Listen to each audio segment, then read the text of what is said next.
So you're going to try Sundered Doctrine contest mode during the makeup section today. Here are some tips and tricks I have to hopefully make your experience slightly smoother. First, let's discuss what you should use on each class. Warlocks, I recommend Speaker Sight or Cenotaph with Well of Radiance. I don't recommend Geomags Chaos Reach unless you're at the first encounter, and that's because survivability is always going to be more important in contest mode activities, especially a dungeon where there's only 3 revive tokens instead of 6 to go around. Titans, I recommend the Storm's Keep Bolt Charge spam loadout with Monarque.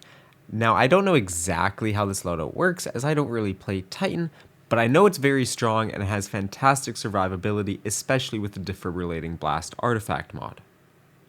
Hunters, normally I'd recommend Gifted Conviction, and I still would, just make sure to remove Facet of Hope, and I think that this loadout is better than Inmost Cyrtarachne, especially for contest level activities, because Gifted requires less effort for more reward, one button to get a bunch of DR versus actually needing to pay attention to buff uptime for slightly less DR, but if you aren't feeling Gifted Conviction, I would recommend a Gyrfalcons to Celestial Loadout, and that won't be a bad idea either.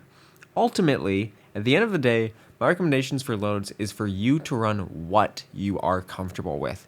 Don't use a loadout you've never used before and hope for the best in dungeons. That's never going to work out well.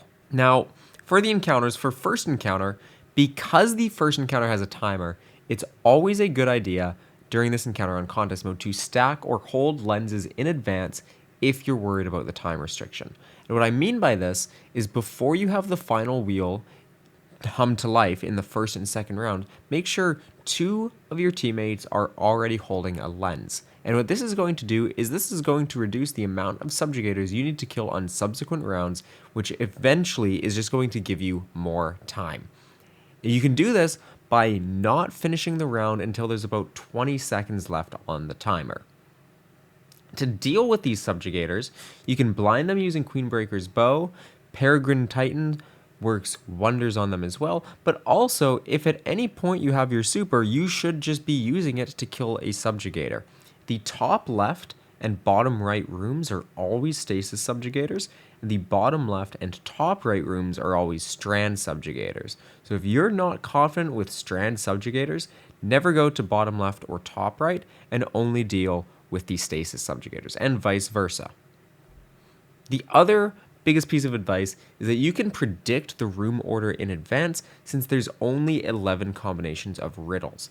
I have all combinations up on screen right now, and so you can look at these and you can immediately identify what the possible solutions are. Additionally, the last round is always going to have 2 nouns, so like Guardian and Light, and then 2 verbs, Worship or Kill, with one of those verbs being wrong. I think they're nouns and verbs. I'm not a grammar connoisseur. So you can always figure out the riddle without killing a Grim, which sometimes can save you time if you're needing to go around to figure out where the Grim is. And these 11 riddles are also the same 11 ones that would be the truths during the final encounter. The second encounter is definitely the hardest encounter on contest, but fortunately now that we're aware that Stop extends damage phase, not Commune, this should be a lot easier.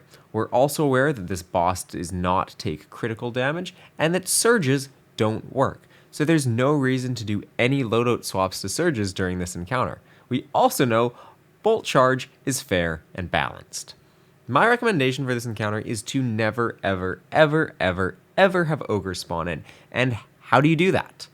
When the encounter starts, shoot the crux, if necessary, on all 4 wheels so that it's spinning in the direction towards Stop. Yes, this includes wheel 1. After the boss has completed a wheel, gather knowledge to change that wheel to Stop. So you want to change the wheels from left to right, and only after he has read that wheel and then moved off of it to a new wheel. And you want to do it from left to right, so when round 1 completes and it shifts back to the leftmost wheel, it starts on Stop. Once that's done, then change wheel 1 to kill, and just wait until damage. For damage, Anarchy and Snipers is still going to be the best if you're on a Hunter or a Warlock, and if you're on a Titan, you can use the Monarque Bolt Charge with Stormkeep spam.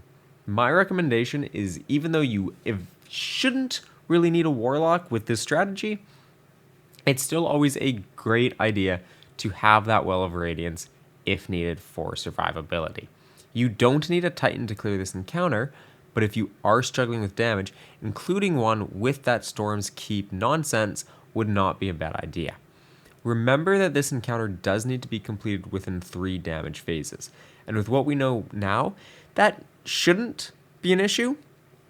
When enemies spawn during damage, you immediately want to stop damaging the boss and only worry about the enemies. The quicker all of the enemies die, the faster you'll be able to keep dealing damage to the boss with nothing to worry about. If you're struggling on ammo, my recommendation is 1 heavy ammo finder and 2 heavy ammo scouts. What that's going to do is that's going to give your teammates ammo when you create one using a finder, and it's going to give them more ammo because of the 2 scouts, but also any warlocks on Cenotaph, hunters, or titans can also run Aeons to generate ammo as well. The final encounter is thankfully much easier than the second encounter. You will want at least 1 warlock for Well of Radiance here. I actually recommend 2 because damage here is quite comfortable and it makes surviving the entire damage phase a lot easier. One of the warlocks should be on Divinity and everyone else should be on Queen Breaker's bow. You do not need Queen Breaker Catalyst, so don't listen to the people who say that you do. Is it nice? Absolutely. Is it needed? Absolutely not.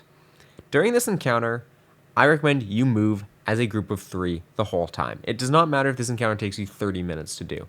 This encounter is much like second encounter, the amount of phases you do, not how long you take. Shoot the cruxes to break the lenses one at a time to not waste unnecessary reses due to threadlings. The biggest cause of deaths here will be the threadlings and the subjugators. So when you enter a room with a subjugator, don't be afraid to use your super. You can farm another super.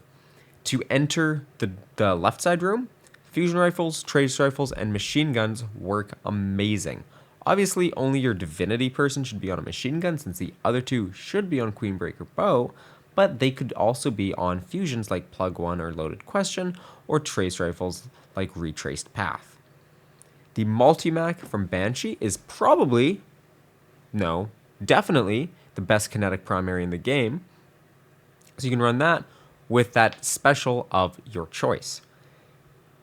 Now for damage, there's always a lot of debate on where the best spot to deal damage is, and everyone has their own preferences. Please use what spot your team likes for damage and what you've decided for damage. That being said, I'm going to recommend the spot that I used for my solo flawless master, which is right next to the pressure plate that you use to enter the right side room. The reason I like this is I find it makes the boss's behavior much more manageable than in some of these other locations. I've never had the boss do anything weird when I start damage here. That being said, if he does something weird, not my fault. Very short video. I just wanted to get something out. There's some tips, some tricks. I think most people at this point know how the dungeon works, know like the general efficient ways to do the encounters. And honestly, Contest at this point is just going to be do the encounters, but you're underleveled. We know how the encounters work now. We know what's meta. We know what's not meta. We know what the bugs are. We know what aren't the bugs. We know cheese spots, stuff like that. At the end of the day, just have fun. Good luck. Go get yourself the emblem. Go get yourself the exotic. Thank you all very much for watching, and I hope you all have a great rest of your evening.